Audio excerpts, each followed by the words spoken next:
السلام علیکم ورحمۃ اللہ وبرکاتہ۔ آج کے درس میں ہم رمضان المبارک سے متعلق جس حدیث کو آپ کے ساتھ شیئر کرنے جا رہے ہیں، یہ ایک متفق علیہ روایت ہے۔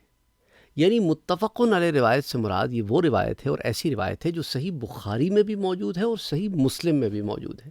اور درجہ صحیح کی روایات کی جو 7 کیٹیگریز ہیں، اس میں یہ سب سے اوپر کی کیٹیگری کنسیڈر کی جاتی ہے کہ درجہ صحیح کی 7 کیٹیگریز میں وہ روایت جسے امام بخاری اور امام مسلم دونوں نے اپنی شرائط پہ جمع بھی کیا ہے اور اپنی کتاب میں موجود رکھا بھی ہے، اسے متفق علیہ روایت کہتے ہیں۔ آپ میں سے کچھ لوگ شاید اس بات سے آلریڈی واقف ہوں، کیونکہ میں پہلے بھی بہت دفعہ بتا چکا ہوں، لیکن وہ لوگ جو اس بات سے واقف نہ ہوں ان کی جو ہے علم میں اضافے کے لیے یہ بات عرض کر رہا ہوں۔ راوی ہیں اس حدیث کے حضرت ابو ہریرہ رضی اللہ تعالی عنہ، قال قال رسول اللہ صلی اللہ علیہ وسلم، آپ روایت کرتے ہیں کہ حضور اکرم صلی اللہ علیہ وآلہ وسلم نے ارشاد فرمایا کہ من صام رمضان، جس نے رمضان کے مہینے میں روزے رکھے، اور کیسے رکھے، اس کیفیت کس کیفیت پہ رکھے، وہ کیفیت میرے نبی نے بتائی کہ کیفیت بھی ایسی تھی کہ ایمان کی حالت تھی، ایمانا و احتسابا، اور ساتھ ساتھ ثواب کی نیت سے رمضان کے روزے جو اس نے رکھے ہیں، کہ دیکھو نا ایسے روزے رکھے کہ ایمان کی حالت میں رکھے۔ بعض لوگ پوچھتے ہیں یہ سوال کہ سر ہمارا فلاں ہندو دوست ہے، ہمارا فلاں عیسائی دوست ہے، وہ روزے رکھ رہا ہے ہمارے ساتھ یکجہتی کے لیے، یا ہم رکھ رہے ہیں تو وہ بھی رکھ رہا ہے، تو اس کو بھی ثواب ملے گا، اس کے بھی گناہ بخش دیے جائیں گے، کیا اس کو بھی رمضان کے فضائل ملیں گے؟ دعا کرو اللہ سبحانہ وتعالی اس سے اسے ایمان کی توفیق عطا فرما دے، اس کے اس عمل کو اللہ اتنی مقبولیت دے کہ اسے ایمان کی نعمت نصیب ہو جائے۔ لیکن دیکھو رمضان کے روزے جو ہے نا، رمضان یہ کیا ہے، بنی الاسلام علی خمس، جو 5 پلرز ہیں نا، ان میں سے ایک پلر ہے رمضان۔ تو دیکھو نا یہ 5 پلرز جو ہیں اسلام کے ہیں نا، یہ مسلمانوں کے لیے ہیں، تو اگر غیر مسلم ان میں سے کوئی ایک پلر لے لیتے ہیں اور باقی 4 چھوڑ دیتے ہیں تو وہ ابھی اسلام میں داخل تو نہیں ہوئے نا۔ تو جب اسلام میں داخل ہی نہیں ہوئے اور کسی ایک پلر کو پکڑ لینا، ساری عمارت کو تو نہیں پکڑا، ساری عمارت کو پکڑنا ہے، کیونکہ بنی الاسلام علی خمس، اسلام جو ہے نا اس کی یہ جو 5 پلرز ہیں، اس پہ پوری عمارت کھڑی ہوئی ہے نا ایمان کی۔ تو جب اس میں شہادہ بھی ہے، اس میں نماز بھی ہے، روزہ بھی ہے، زکوٰۃ بھی، حج بھی ہے، اب صرف روزہ پکڑ لیا، وہ بھی ایک دفعہ رکھا یا سارا رمضان رکھا، لیکن باقی چیزوں کے اوپر تو نہیں۔ اچھا پھر ان سے پوچھو روزہ رکھ کس کے لیے رہے ہو؟ وہ تو آپ کے لیے رکھ رہا ہے روزہ، کہ آپ کے ساتھ یکجہتی ہو، آپ کو وہ فیل کرے، اللہ کے لیے تو نہیں رکھ رہا۔ اچھا اگر اللہ کے لیے روزہ رکھ رہا ہے تو پھر باقی احکامات پر بھی عمل کرے، بھئی ایمان بھی لائے اور نماز بھی پڑھے اور زکوٰۃ بھی، وہ تو کسی چیز کو نہیں مانتا، کسی پہ عمل نہیں کر رہا، بس ایک روزہ رکھ رہا ہے۔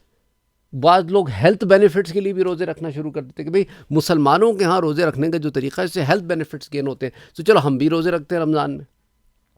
تو دیکھو نا، انما الاعمال بالنیات، عملوں کا دار و مدار نیتوں پہ۔ اب جب عمل میں ایمان ہی داخل نہیں ہے تو پھر اللہ سے اس کا اجر و ثواب مانگنا بنتا بھی نہیں ہے۔ تو ہر چیز کو اس کی بیسس کے اوپر دیکھا جائے گا کہ اس کی بیسس کیا ہے، اس کے وہ کسوٹی ہوتی ہے۔ اب کسوٹی ہم نے رکھنی ہے کہ اس کے تو اب آپ دیکھیں نا کسوٹی میں ایمان ہی نہیں ہے۔ حضور نے فرمایا کہ رمضان کے روزے رکھے ایمانا و احتسابا، ایمان کے ساتھ اور نیک نیتی کے ساتھ، کہ بھئی اس میں خالص نیت ہے، کوئی دکھاوا بھی نہیں ہے، کسی اور کے لیے بھی نہیں ہے، اللہ کی رضا کے لیے رکھ رہا ہے، اور ثواب اللہ سے ہی مانگا جاتا ہے نا، کسی غیر سے تو نہیں مانگا جاتا، تو ثواب کی نیت بھی ہے، رمضان کے روزے بھی رکھتا ہے۔ تو اب اس کے ساتھ معاملہ کیا ہوگا، ایمان والوں کے ساتھ کیا معاملہ ہوگا جب ان کی نیت خالص ہوگی؟ غفر لہ ما تقدم من ذنبہ، تو اللہ سبحانہ وتعالی اس کے پچھلے گناہوں کو معاف فرما دے گا۔ اللہ اکبر۔